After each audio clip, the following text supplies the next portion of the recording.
Bonjour et bienvenue à ce webinaire qui est consacré au secteur de la construction aux Pays-Bas. Mon nom est Florian Carquilla, je suis le directeur adjoint de la CCI France Pays-Bas, qui est une fondation de droit privé qui s'autofinance. La mission de la CCI France Pays-Bas est de renforcer les échanges commerciaux entre nos deux pays et nous faisons cela de deux façons. Nous avons un club d'affaires qui a actuellement 200 entreprises membres, représente 1000 contacts et organise plus d'une trentaine d'événements par an. Et puis, on a des services d'accompagnement des entreprises françaises sur le marché néerlandais, mais aussi nous accompagnons les entreprises néerlandaises vers le marché français. Avant de continuer, je veux juste vérifier avec Noam s'il peut télécharger la présentation et le support PowerPoint qui va nous servir à illustrer le propos du jour. Et Noam, si c'est pas possible, ah voilà, c'est en train de se télécharger. Très bien. Parfait. Comme je le disais, la CCI France Pays-Bas accompagne les entreprises françaises sur le marché néerlandais et les entreprises néerlandaises sur le marché français. Nous sommes un acteur indépendant et ça signifie que on a un réseau qui est fort et intéressant pour développer les échanges commerciaux entre la France et les Pays-Bas. Et le webinaire que nous proposons aujourd'hui est un exemple des actions que nous menons. C'est un préliminaire à l'accélérateur de potentiel du secteur de la construction que nous organisons les 16 et 18 juin 2025 à Amsterdam. L'accélérateur de potentiel, c'est un programme de 2 jours pour découvrir les innovations et tendances du marché néerlandais dans le secteur de la construction, rencontrer des experts et des grandes entreprises et créer des opportunités d'affaires. Nous avons le plaisir aujourd'hui d'avoir avec nous Céline Coppers-Meyer, qui est conseillère internationale dans la durabilité des bâtiments et du quartier pour le RVO, qui est une agence du ministère de l'économie néerlandais. Céline, est-ce que tu peux te présenter brièvement, présenter ce que tu fais et le RVO? Oui, merci pour l'introduction. Je suis enthousiaste de participer à cet webinaire et de vous raconter plus sur le secteur de la construction durable et circulaire. Comme Florian a déjà dit, je travaille comme conseillère pour le secteur à RVO. Notre but est aussi d'aider les entreprises néerlandaises à exporter ces activités, ces produits, ces services à l'étranger. Pour ça, on collabore avec des partenaires comme la CCI à Amsterdam. Il y a 7 ans que j'étais stagiaire avec Florian, donc c'est un plaisir de collaborer encore une fois. Et maintenant sur le secteur néerlandais, et j'espère on peut vous convaincre de venir aux Pays-Bas et d'explorer les opportunités de collaboration entre la France et les Pays-Bas. Oui, ben merci beaucoup, Céline. Et effectivement, une chose importante peut-être à mentionner, c'est que l'année 2025 est l'année économique franco-néerlandaise. On veut d'autant plus, les deux gouvernements veulent d'autant plus favoriser les échanges commerciaux et les collaborations entre nos entreprises et nos savoir-faire. Et nous essayons de participer à cela avec, entre autres, ce webinaire. Je vais préciser que si vous avez des questions, vous pouvez les poser dans le Q&A et que Noam Chemila, mon collègue qui est aussi présent et qui fait défiler la présentation, se fera un plaisir de nous partager vos questions à la fin du webinaire. Si vous souhaitez recevoir le support de présentation, mentionnez-le aussi dans le Q&A, comme ça on vous le fera parvenir. Et puis, je vais commencer donc en vous présentant le sommaire. Donc, moi, ce que je vais faire, c'est bref. C'est vous donner un petit peu le cadre du secteur de la construction. Et pour cela, je vais vous donner quelques éléments de compréhension du pays, de son économie, et puis faire un bref état des lieux du secteur de la construction avant de passer la main à Céline, qui, je le rappelle, fera sa présentation en anglais, vu que c'est un secteur et une terminologie qui est particulière. Et donc, Céline est plus à l'aise en anglais. Et en plus, le but du webinaire, c'est aussi d'introduire l'accélérateur de potentiel. Et c'est vrai que pour les entreprises qui décideront de participer à cet accélérateur de potentiel, même si nous aurons des interprètes à votre service, il est toujours bien si vous parlez l'anglais. Voilà. Donc, présentation du pays. On va passer à la diapositive suivante et encore la suivante. Donc, les Pays-Bas, c'est un petit pays. Je vais illustrer deux éléments de cette diapositive. Donc, c'est un petit pays, 41 000 km². Pour le replacer, la Nouvelle-Aquitaine, la plus grande région de France, fait 84 000 km². Petit pays, mais une forte puissance économique, vu que c'est la cinquième puissance économique européenne et elle se classe 18e au niveau mondial. Donc, petit pays, mais une très forte économie, une très forte puissance de production, de savoir-faire et de création de richesses. La deuxième chose que je souhaite souligner, c'est le fait que ce petit pays, il est densément peuplé. Là aussi, 41 000 km², 18 millions d'habitants, plus. Et toujours sur le même ordre d'échelle, la Nouvelle-Aquitaine, 84 000 km², avec plus de 6 millions d'habitants. Et donc, cette densité de population, elle a nécessité pour le secteur de la construction de savoir développer une forte expertise liée à ces contraintes de densification. Et c'est aussi quelque chose que vous aurez l'occasion de découvrir lors de l'accélérateur de potentiel. Après cette brève présentation du pays, on va passer à la slide suivante, qui est une slide qui illustre une caractéristique très néerlandaise. Les Néerlandais aiment être en tête des classements. On le constate régulièrement aux Jeux Olympiques, où ce petit pays est médaillé d'or pour les Jeux Olympiques d'été, mais aussi pour les Jeux Olympiques d'hiver, ce qui est un petit peu surprenant pour un pays qui est tout plat et qui n'a pas de montagne, mais ils sont très forts pour ce qui est du patinage.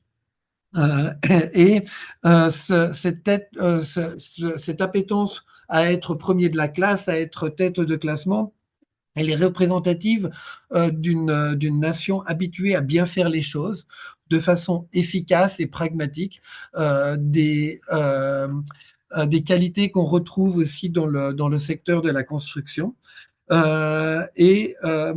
Sur ces têtes de classement, j'en ai choisi deux. D'abord, le fait que les Pays-Bas est le premier pays le plus connecté d'Europe. Et deuxième au monde. Et pour moi, ça illustre le fait que c'est un pays qui est tourné vers l'international d'une part, mais aussi aujourd'hui connecté. Pour être connecté, il faut de la technologie et qui est ouvert aux technologies. Et puis, la deuxième chose que je tenais à souligner, c'est le fait que les Pays-Bas, 41 000 km², je le répète à nouveau, petit pays, peut-être un petit peu trop, mais c'est le deuxième exportateur mondial de produits agroalimentaires après les États-Unis. Et là aussi, ça souligne l'importance de la gestion de l'espace. Et donc, il faut toujours faire des choix aux Pays-Bas dans l'espace entre loger les personnes et développer l'économie du territoire. Et puis, cette place de deuxième montre aussi le fait que c'est une économie florissante. Donc, c'est pour ça que je souhaitais souligner ces deux points.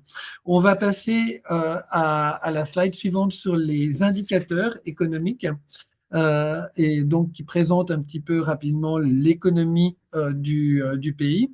Et là, je veux souligner le fait que le PIB par habitant, il est de 44 000 euros par an. Et à titre indicatif, le PIB en 2023 sur Eurostat de la France, il est de 33,7 000 euros par habitant. Donc, une nation riche qui utilise sa richesse à bon escient. Et la deuxième chose, c'est le taux de chômage de 3,7%. Là aussi, ça montre la réussite économique du pays, mais qui a aussi des conséquences sur les secteurs de l'économie en général et en particulier sur le secteur de la construction qui connaît une pénurie de main-d'œuvre. Alors, cette pénurie, elle est aussi vraie en France, mais quand on est dans un pays qui est en plein emploi, qui n'a que 3,7% de chômage, cela nécessite pour le secteur de développer à la fois ses outils pour augmenter sa productivité, mais aussi d'attirer des professionnels du secteur de la construction et de les former. Et donc pour les entreprises françaises qui ont des savoirs dans ce domaine, qui ont des produits qui peuvent permettre d'augmenter la production, qui ont des produits qui peuvent permettre de rendre le métier plus attirant pour les travailleurs, vous êtes les bienvenus sur le marché néerlandais. On va passer à la partie suivante. Et là, j'ai choisi de vous présenter ça par rapport à l'économie néerlandaise parce que là aussi, ce sont des éléments importants. Les Pays-Bas ont le premier port européen, qui est aussi 11e port au monde, et ils ont le 3e aéroport européen. Donc, à nouveau, ce petit pays, je suis désolé de le répéter comme ça, mais je trouve toujours que c'est impressionnant, ce petit pays qui a le premier port européen et le 3e aéroport après Heathrow et Charles de Gaulle. Donc, on ne le trouve pas en Espagne, des grands pays. On ne le trouve pas en Allemagne, on ne le trouve pas en Italie, mais on le trouve aux Pays-Bas. Et ça, ce sont des éléments qui éclairent à la fois sur le savoir-faire en infrastructure que les Pays-Bas ont développé, le fait que les Pays-Bas sont effectivement tournés vers l'international et aussi le savoir-faire dans les technologies parce que ces secteurs, ils continuent à se développer grâce à l'innovation, grâce à la technologie, ces secteurs, excusez-moi, ces ports et ces aéroports, donc ces infrastructures continuent à se développer en développant leur connaissance sur l'innovation et la technologie. Et finalement, je vais terminer par la présentation de l'économie néerlandaise sur son rapport à l'international et l'illustrer ici par la façon dont le gouvernement néerlandais se présente à l'international. Et donc, il présente sa situation géographique hein, au centre de l'Europe en quelque sorte, avec l'accès à 170 millions de consommateurs sur un périmètre de 500 km et de 244 sur un périmètre de 1000 km. C'est une économie stable pour les entreprises. Donc, pour les entreprises françaises, c'est un marché qui est intéressant pour vendre sur le marché néerlandais, 18 millions avec un fort pouvoir d'achat dans une économie stable, mais ça peut être aussi un tremplin pour aller à l'international. Dans le passé, avant de travailler pour la CCI, j'ai travaillé pour une entreprise japonaise et depuis les Pays-Bas, on développait et j'étais en charge de développer les pays scandinaves et le marché belge. Donc, c'est la connaissance qu'ont les Néerlandais du négoce international peut être aussi un outil pour les entreprises françaises, non seulement pour développer le marché néerlandais, mais pour se développer à l'international. De bonnes raisons de venir aux Pays-Bas et de bonnes raisons de venir découvrir le secteur de la construction néerlandais, ce qui va nous permettre de passer à l'état des lieux que je vous fais aussi rapidement du secteur de la construction néerlandais. Donc, la première chose, c'est les objectifs gouvernementaux qui déterminent l'orientation du secteur. Le gouvernement néerlandais a donné comme objectif au secteur, dans la décennie 2020 à 2030, de construire 1 million de nouveaux logements. Donc ça, c'est en plus, bien entendu, de la rénovation des logements existants pour les mettre aux normes environnementales européennes. Et donc, ça signifie que le gouvernement escomptait pouvoir que le secteur allait produire 100 000 nouveaux logements par an. Actuellement, on est encore loin de cet objectif, vu que depuis 2020, la moyenne est à peu près de 70 000 nouveaux logements par an. L'autre objectif, c'est une forte réduction des émissions de CO2 de ce secteur. Mais là, Céline abordera ces questions dans sa présentation, donc je ne vais pas vous en dire plus. Et puis l'objectif aussi, c'est de financer les infrastructures qui vont permettre de développer ces nouveaux quartiers et ces nouvelles constructions. Donc avec un investissement programmé de 500 millions par an dans les infrastructures pour adapter les infrastructures à la transformation et à la création de ces nouveaux quartiers. De là, on va passer aux besoins du secteur de la construction, donc à la diapositive suivante. Donc, les Néerlandais ont besoin de logements qui sont accessibles aux primo-accédants et de façon générale abordables et spacieux. Le gouvernement aussi il a besoin de mettre en place une politique nationale qui facilite ces projets et les permis de construire. Ça a été des grosses questions sur les dernières années parce que c'est un secteur qui émet de l'azote et il y a une loi qu'on a appelée la loi Azote aux Pays-Bas qui a compliqué les choses pour les développeurs immobiliers et pour la construction et pour la délivrance de permis de construire. Et donc, ce sont des questions qui animent l'écosystème, qui font partie de l'évolution du marché et où les différents partenaires impliqués parlent entre eux pour trouver les solutions qui permettent de répondre à ce besoin de base de création de nouveaux logements. Et puis, la création de nouveaux logements, ça a aussi un impact sur la congestion du réseau électrique qui est important. Et donc, là aussi, il y a besoin de solutions pour à la fois développer ce réseau électrique vieillissant et puis pour l'adapter aux besoins du marché. Et puis, bien entendu, ce besoin d'adaptation des infrastructures énergétiques, il répond à deux choses. Il répond à la fois à l'augmentation de la consommation électrique des habitants, mais aussi à l'augmentation de la consommation d'énergie en général, donc pas uniquement électrique, par les secteurs industriels pour décarboner les secteurs. Et donc, c'est les défis qu'on va voir, auxquels font face le secteur de la construction. Donc, dans la slide précédente, suivante, je vais vous parler des défis. Et ces défis auxquels fait face le secteur, c'est d'abord la numérisation de cette économie pour essayer d'augmenter la productivité du secteur. C'est aussi donc améliorer la durabilité du secteur, Céline reviendra dessus, et rendre ce secteur plus attractif aux talents pour attirer la main-d'œuvre, donc faciliter le travail, augmenter les salaires, améliorer les conditions. Il y a plein de pistes qui sont non seulement étudiés, mais qui trouvent déjà qui se transforment dans des actions des entreprises avec des primes à l'embauche, avec des formations, avec des jours de congés supplémentaires pour attirer les talents.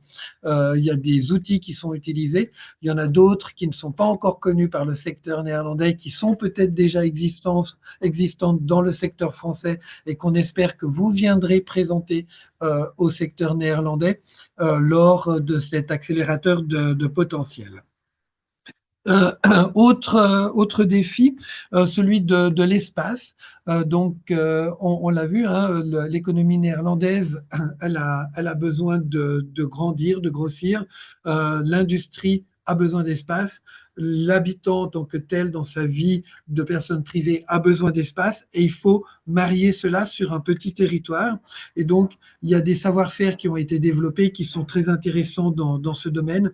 Densifier la construction. Donc, ça veut dire construire en hauteur. Le quartier dans lequel la CCI France Pays-Bas, Amsterdam, est implanté, assez locaux, est un exemple dans cela. On crée actuellement 10 000 logements sur cette décennie 2020-2030 dans ce quartier qui était un quartier d'affaires. Mais il faut créer des logements dans un cadre de vie qui soit qui permettent de rendre l'habitant heureux. Et donc ça, c'est quelque chose sur lesquels les Néerlandais sont assez forts aussi, développer des espaces publics qui permettent aux personnes de vivre de façon agréable. Et puis, les coûts contrôlés de la construction pour pouvoir offrir des logements abordables financièrement. Et là, on a plutôt une bonne nouvelle, puisque le CBS, qui est l'équivalent de l'INSEE aux Pays-Bas, annonce que pour les coûts de la construction en 2025, il devrait en tous les cas stagner, si ce n'est diminuer le coût des matières premières. Et donc, plutôt une bonne nouvelle, on va pouvoir à nouveau rentrer dans un contrôle des coûts, en tous les cas de la production pour l'aspect des matières premières. Et je vais terminer donc sur cette dernière diapositive sur une note positive avant de passer la parole à Céline, puisque en 2025, ING et le CBS prévoient une croissance du volume de développement du secteur de 1,5%, après une décroissance de 3% quand même en 2024. Et puis, sur la création de logements, 5 000 logements de plus en 2025 seront livrés par rapport à 2024 et on devrait donc atteindre 73 000 logements nouveaux aux Pays-Bas en 2025. Donc voilà, j'ai fini mon introduction et je vais passer à la parole à Céline qui va donc continuer en anglais pour vous présenter le secteur de la construction néerlandaise sous l'aspect de la durabilité et de la circularité de ce secteur, deux éléments qui ne doivent pas empêcher ce secteur de continuer à produire et à répondre aux exigences du marché. Céline, thank you very much for taking the time to be with us today and for taking the time to present the sector, this important sector to the French industry of the construction. And we're working also together on the program of the 17th and 18th of June in Amsterdam. So the floor is yours, Céline. Merci beaucoup. Dankjewel, Florian. I will continue in English as it is more practical. As I already introduced myself, my function and what I do. A small disclaimer is that I'm more focused on helping Dutch entrepreneurs going to international markets. And now it's actually convincing you to explore Dutch opportunities. But I'm happy to tell you more about the sustainable and circular construction market in the Netherlands. Next slide, please. Thank you. So first of all, what is a circular economy? It has a definition that we take into account as a national government. It is a system which maintains the value of products, materials, and resources in the economy for as long as possible, and at the same time minimizes the generation of waste. Next slide, please. Thank you. So for that, for adapting a circular economic policy, there are different measures that can be taken, and this can be also be implemented to the building sector. First of all, you can reduce the use of raw materials. So for instance, use less concrete. Secondly, you can extend the product life cycles and also of the materials being adapted in your building. You can substitute the raw materials. So for instance, instead of applying concrete, you can opt for timber solutions. And if you apply concrete, then you can opt for more sustainable concrete. And finally, high-grade processing is another measure. This is about sorting and recycling the use of the same products again. And if it cannot be reused, then we have to recover materials the best as possible as we can. Next slide, please. Thank you. So first I will tell you more about the traditional construction market. Last year, two Dutch organizations, TKI Bouw en Techniek and Stichting de Bouwcampus, executed a sector study under the assignment of RVO into sustainable buildings and the public space. We wanted to know what are the international opportunities ahead for the Dutch sector. And they define the construction sector as the build, design, and technology sector. For that, we see different buildings that have several functions. It can be used for living and working, also for companies like factories and offices, and it is used for real estate parties as financial products they use for the built objects. I find these dates that the sector includes 8 to 10% of the Dutch gross domestic product. It counts more than 240,000 enterprises, from which 90% are SMEs, PME, and almost 800,000 people work in the construction sector. There are several numbers on this matter, but this is what is also stated in the sector study. And worldwide, the construction sector is the biggest one, and it represents 13% of the worldwide GDP. And what strikes me is that, Florian already mentioned, like the Netherlands is a small country, but I think we have a lot of negotiation going on, business in the construction sector. Next slide, please.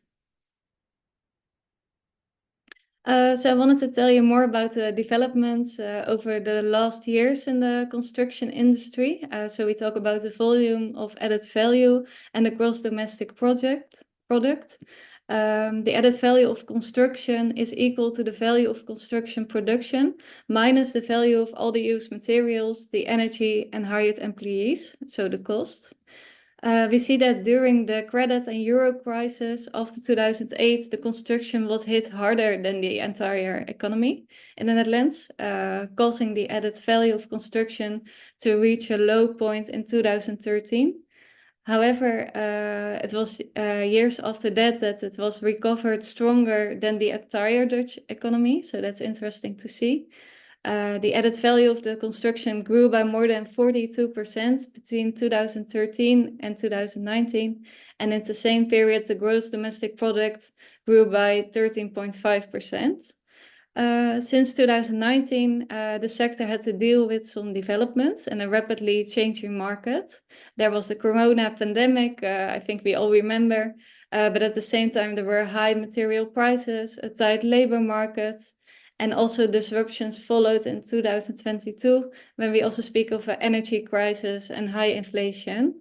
This led to a slowdown in growth for the construction sector. We see that the years before the pandemic, the added value of construction grew, but in the years from 2020 to 2022, the average growth was less. Next slide, please. but what, yeah, is very interesting to me is to see like how did it develop compared to other countries, Belgium, Germany, and your country, France, sorry. And it's still striking to see that although the Corona crisis, the Dutch construction still grow between 2019 and 2022. The added value of the construction Netherlands increased by more than 5%, while Germany, France, and Belgium it grew less hard. This is partly because all the countries coped differently with the Corona crisis and the measures that were taken. For instance, in Belgium, construction sites were often closed. While in the Netherlands, we had a policy in that time, under the phrase of continuing to work together safely. So there was a protocol, and we see that activities kept going on with some measures, of course, in mind. And with this, some construction sites remained open during the COVID crisis. Next slide, please. We talked about the traditional market and why should it be more circular and sustainable. I think this is a challenge we cannot longer escape from, and we have to go for it. Because the construction sector is not a very is a very pollutive one. It takes half of all the extracted materials, half of the total energy consumption, 1/3 of the water consumption, and it is responsible for 1/3 of the waste generation. And overall, it contributes to 35% to CO2 emissions. I read in resources that it is often said 40%. So I think we can win a lot in the construction market by adapting it and offering sustainable solutions. Next slide, please. So we take already some measures from the national government. Of course, there's the minimum performance requirements on safety, health, energy, environment, usability. That's the same, I think, for every country. But on top of that, we also have the MPG, the assessment method of material performance of buildings. This is about the environmental impact of the materials that are used and implemented in buildings. And it's the same on the development for the infrastructure. Next slide, please. There are some developments going on. We see that criteria are added. Also, the performance requirements related to the environment are becoming stricter. And we look to apply it also to other buildings. So not only to houses, but also to other schools, health buildings, and stores. Next slide, please. Then there are also some other instruments already there, standards for data exchange management when we talk about data solutions, product and material passports. I will come to that later. Procurement can also be done in a circular fashion. So instead of buying old-fashioned viaducts, we can also opt for circular materials being implemented in those viaducts. Circular design, and we aim to steer public-private collaboration. So there's, for instance, concrete agreement, a steel agreement, and city deals. Next slide, please. So the ecosystem and the innovations, I find this the most interesting part. Thank you. We see the value chain of the construction sector. It consists of several parties, but most of all the commissioning parties, which can be public and private, and the contractors. The commissioning parties are the government, semi-government, such as the railways in the Netherlands and the airport, project developers, real estate investors, and private commissioning parties. And the important contractors are, for instance, architects, engineering agencies, building companies, installation/technical companies, and building material suppliers. But we see often a triple helix model. So there's a cross-sectoral collaboration also with knowledge institutions, investors, banks, and consultancies. Next slide, please. So this comes from the sector study. What are the unique selling points of the Netherlands? And that is now our focus, I would say, for my vision, but also together with partners I collaborate with for international trade promotion. In the Netherlands, we say that we are good at sustainable design and development, and that's about exporting the knowledge and the know-how within the Dutch context. That can be international attractive, such as architecture. We have an architectural firm, NVRDV, en français. And that is from Rotterdam originally, but it's active worldwide, and it has an office in Paris as well, and it's now enrolling its project in France. Also, like digital tools and platforms, I see a lot of companies being active in that field. For instance, Madaster offers a product and material passport for the built environment. And then there are two other sectors, subsectors on the development, prefabrication and sustainable materials. I feel that these markets are younger, but it's interesting to explore what the Netherlands can do on this part and to what extent we can collaborate. Next slide, please. So now it comes to the clear examples. I already told you about Madaster, but there's, for instance, also other companies. Clepform on the left image offers a flexible cloud-based platform, and it's about organizations' data-driven goals to be integrated in the business processes. Last year, they won the PropTech Sweden Championships. And they joined us on a trade mission to Nordpeak in Stockholm. You see the Dutch pavilion on my background. I forgot to tell you that we as RVO collaborate with regional development agencies in the Netherlands. Such, for instance, in Amsterdam, it is Amsterdam Trade and Innovate. We organize trade missions, also fact-finding missions. We developed the International Sector Day last year. And we have a PIB as well. It's not the same as you. I saw it was in Florian's slide as well, but it's Partners for International Business. So we form a group of Dutch entrepreneurs together with an external coordinator that is private and also knowledge institutions. And we try to conquer a foreign market for several years with a strategy. And then one more other solution is Pretty Plastic, for instance. They produce towels. I think they are beautiful and they can be applied to a building. It derives its materials from recycled PVC for 100%, which they source from plastic window frames, downspouts, and rain gutters. Yes, and then there's also LEDEX, for instance. Were also at the Salon de Bâtiment last year in Paris, and they offer circular waterproofing materials, for instance, for lead replacement and also a roofing membrane. But they derive it also from recycled plastic. So it's a circular solution. Next slide, please. Well, Florian told you already a lot about the macro trends in a very thorough fashion. But I will give you some more trends that can also be seen as general, and it doesn't only hold for Netherlands, but it's on a European level, I would say, even perhaps worldwide. Of course, we face demography.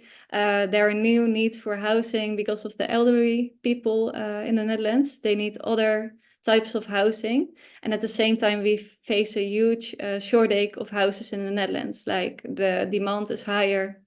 Do I say demand is higher? No, yes. Then sorry, I had to switch to English. Demand is higher than the housing we offer, and there's a shortage of skilled workers. Also, the urbanization, I do not need to explain, but most of the building activities are taking place in the urban spaces, which is mostly concentrated on the west side of the Netherlands.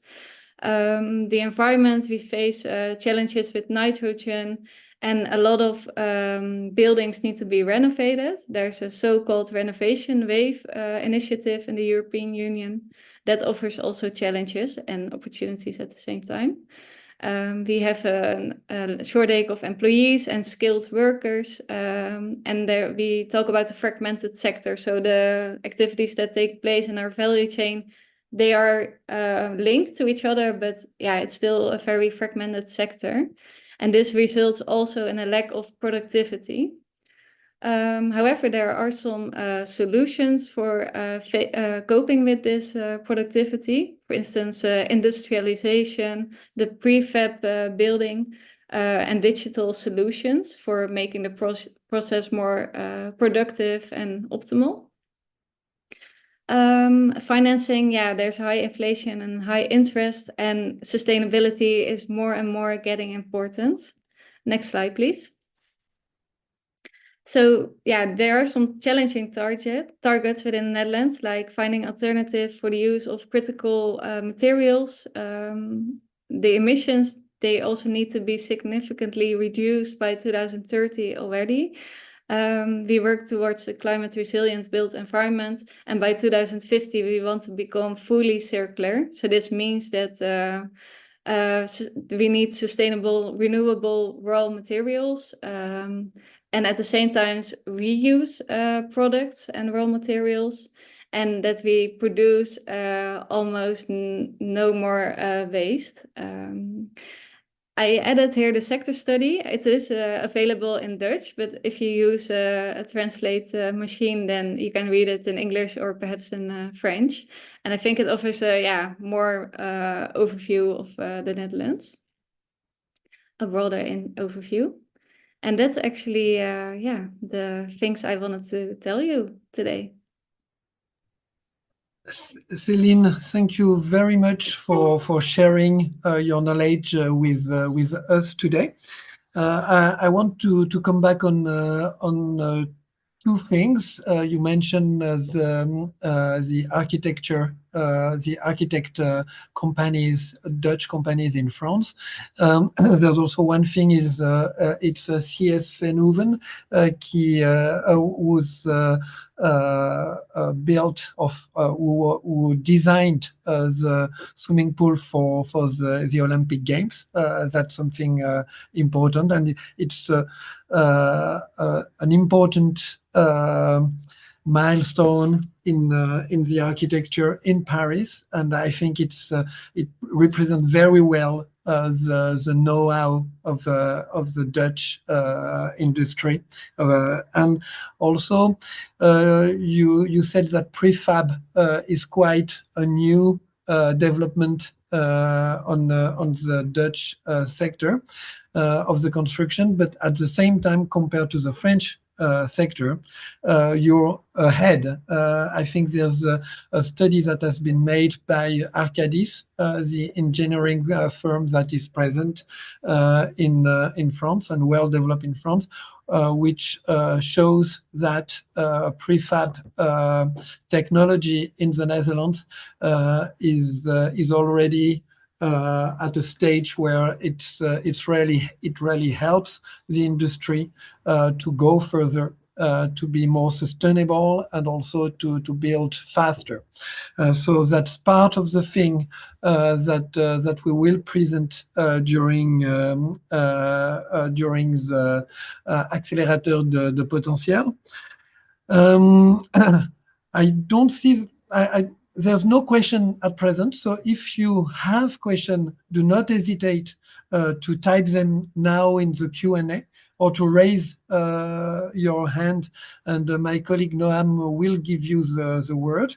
Otherwise, if the questions are coming later, then do not hesitate to contact us, Céline or myself, to ask the questions that you might have about the Dutch construction sector. I'm going to switch again to French to finish the webinar, because as you've been able to hear at the beginning of the webinar, Céline speaks very well French, so it's no problem for her. Donc merci beaucoup Céline à nouveau, c'était très intéressant comme présentation. J'espère que cela vous a plu aussi. vous a apporté des informations que vous recherchez et surtout que cela vous inspire à participer à l'accélérateur de potentiel que nous organisons du 16 au 18 juin 2025. Le programme, il est sur 2 jours. On va passer une journée à Provada, qui est le salon de l'immobilier et de la construction aux Pays-Bas. C'est un salon très néerlandais. Mais on a fait ce choix parce que justement, on vous invite à découvrir ce secteur. Et lors de ce salon, enfin, de votre présence sur ce salon, vous aurez l'occasion à la fois de rencontrer les grands acteurs du secteur, aussi bien du domaine du développement de projets que de la construction, donc Amvest, Provada, BAM, et aussi vous aurez le lendemain la possibilité de visiter des sites de développement de projets et de rencontrer des entreprises et aussi de rencontrer des PME néerlandaises de l'innovation et de la technologie. Le but de ce programme, c'est vraiment à la fois de vous inspirer dans votre développement parce que le marché néerlandais est un secteur qui va vous permettre de découvrir certainement les tendances de demain du marché français, mais aussi de présenter les innovations et les services que vous avez et qui peuvent aider le secteur néerlandais à augmenter la productivité et à atteindre ses objectifs de durabilité. C'est vraiment un programme d'échange de savoir et de partenariats commerciaux. Et vous serez, si vous décidez de vous implanter sur le marché néerlandais, n'hésitez surtout pas à nous en informer parce que le RVO et d'autres agences encore du gouvernement néerlandais peuvent vous accompagner dans votre implantation sur ce marché très intéressant. Et je le répète, à la fois non seulement en tant que tel, mais aussi parfois qui peut vous servir de tremplin pour aller à l'international. Je vois qu'il n'y a toujours pas de questions, donc je vous remercie pour votre présence aujourd'hui. Et puis, on se tient à votre disposition. Merci beaucoup et bonne journée. Encore une fois, mille merci Céline, mille merci aussi Noam pour nous avoir aidés dans la présentation de ce webinaire. Et je vous souhaite à tous une bonne journée. Au revoir.